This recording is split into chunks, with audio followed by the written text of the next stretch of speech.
देखिए court number 2 सामने दिख रहा है, वो सुबह 10 बजे से ही बंद है और सुबह 10 बजे से बंद होने के कारण हम जब उसको खुलवाए तो पेशकार वहाँ उपलब्ध नहीं था।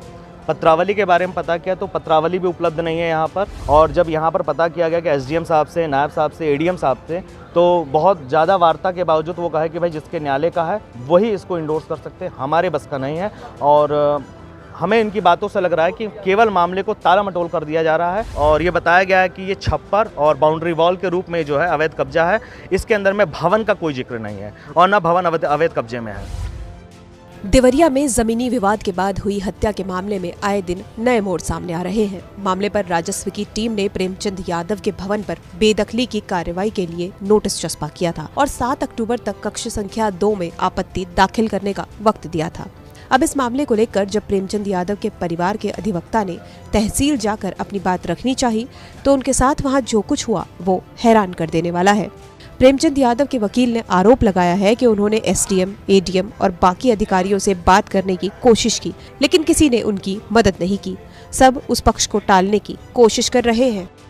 एडवोकेट और इस समय जो है मैं ग्राम सभा बनाम राम भवन प्रतिपक्षी के वकालतनामे के आधार पर उनकी पुत्रवधू का, क्योंकि इस समय राम भवन जो है वो जेल के कारागार में, जिला कारागार में है, इसलिए उनकी ओर से उनकी पुत्रवधू जो है वो एक दरखास्त दे रही हैं कि वर्तमान समय में वो जेल में है और उनकी वकालतनामा और विधिक पैरवी हेतु 1 हफ्ते का अवसर दिया जाए।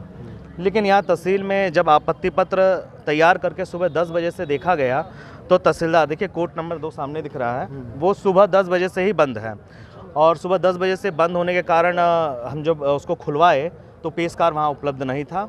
पत्रावली के बारे में पता किया तो पत्रावली भी उपलब्ध नहीं है यहाँ पर कि ग्राम सभा बनाम राम भवन, वाद संख्या 584/2023 जो राजस्व संहिता 67 के अंतर्गत कार्रवाई की जा रही है, तो ये पत्रावली तहसील में उपलब्ध ही नहीं है। इसके बाद जो है तहसीलदार साहब को पूछा जा रहा है तो तहसीलदार साहब का तो सस्पेंशन हो चुका है, लेकिन इंचार्ज में बरहत जी हैं। बरहत जी इस समय 10 बजे से लेकर 2 बजे तक बरहत तहसील के अंदर में तहसील दिवस का कार्यक्रम कर रहे हैं। और जब यहाँ पर पता किया गया कि एसडीएम साहब से, नायब साहब से, एडीएम साहब से, तो बहुत ज़्यादा वार्ता के बावजूद वो कहे कि भाई जिसके न्यायालय का है वही इसको इंडोर्स कर सकते हैं, हमारे बस का नहीं है। और हमें इनकी बातों से लग रहा है कि केवल मामले को ताला मटोल कर दिया जा रहा है और कोई काम नहीं करना चाहते हैं। आज तहसील दिवस भी है, तो क्या 2 बजे के बाद भी कोर्ट का समय भी कितना देर तक चलेगा? देखिए नॉर्मली कोर्ट जो है यदि तहसील दिवस होता है अब तक के मामलों में तो तहसील दिवस के दिन कोर्ट नहीं चलता है, लेकिन अगर कोर्ट चलाती है तो 2 बजे के बाद भी कोर्ट चल सकता है।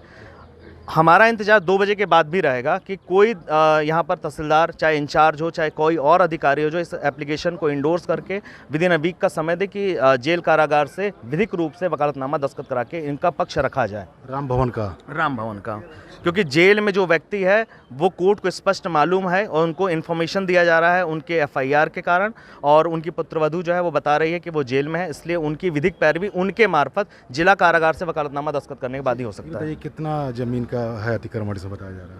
देखिए ये जो दाखिल किया गया 67 उत्तर प्रदेश राजस्व संहिता 2006, इसमें इन्होंने नोटिस जो जारी किया है RC20 जारी होती है RC19 के थ्रू, और ये बताया गया है RC19 की चर्चा तब तक नहीं होगी जब तक हम पत्रावली को देख नहीं लेंगे। ये राम भवन यादव पुत्र राम कुमार ग्राम फतेहपुर के विरुद्ध दाखिल है और इसका भू संख्या है 2742/0.583 हेक्टेयर, जिसमें मात्र 0.006 हेक्टेयर के बाबत जो है वो दाखिल किया गया है। और ये बताया गया है कि ये छप्पर और बाउंड्री वॉल के रूप में जो है अवैध कब्जा है, इसके अंदर में भवन का कोई जिक्र नहीं है और न भवन अवैध कब्जे में है। बताइए, और भी लोग इसके साथ है ना? 5 लोगों के नाम से नोटिस जारी किए गए, उसके भी अधिवक्ता हैं? बिल्कुल, उनके साथ भी जो है जो 5 लोग हैं उनके भी अधिवक्ता हैं। अपनी अपनी आपत्ति सब तैयार है, केवल कोई नहीं है यहाँ पर। यहाँ इसमें क्या राम भवन को जेल से आने के बाद ही इसमें क्या निस्तारण होगा? नहीं, जेल से आने के बाद निस्तारण नहीं होता है। प्रक्रिया होती है जब प्रतिपक्षी या अभियुक्त जेल में हो तो उनका वकील जो है यहाँ पर न्यायालय में एक एप्लीकेशन देता है इसके बाबत, और जेल अधीक्षक होते हैं उनसे परमिशन लेकर के उनका विधिक वकालतनामा जो है उनकी परमिशन और उनके प्रमाणीकरण के बाद जो है अपनी वकालत कर सकता है। मतलब सिग्नेचर लेना पड़ेगा? बिल्कुल, सिग्नेचर जरूरी, वो भी जेल अधीक्षक अपने प्रमाणन के जरिए देगा तो उसकी वकालत कर सकता है। तब उसके बाद इसकी जानकारी न्यायालय को इसलिए दी जाती है कि वो महोदय जेल में है, इसलिए वो नियत समय पर और नियत तिथि को उपलब्ध नहीं हो सकते हैं और उनका वकालतनामा दस्तखत कराने, क्योंकि परिवार ने विधिक अधिवक्ता जिसको नियुक्त किया है वो जेल कारागार जाके दस्तखत करा लेगा।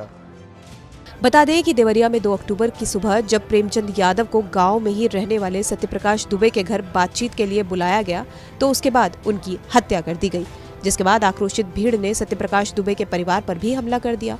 क्रिया प्रतिक्रिया के इस हमले में सत्यप्रकाश दुबे समेत उसके परिवार के 5 लोगों की हत्या कर दी गई, जिसके बाद प्रदेश में एक साथ हुई 6 हत्याओं के बाद पूरे प्रदेश में राजनीति गर्मा गई है। देवरिया से राम प्रताप सिंह की रिपोर्ट, यूपी तक।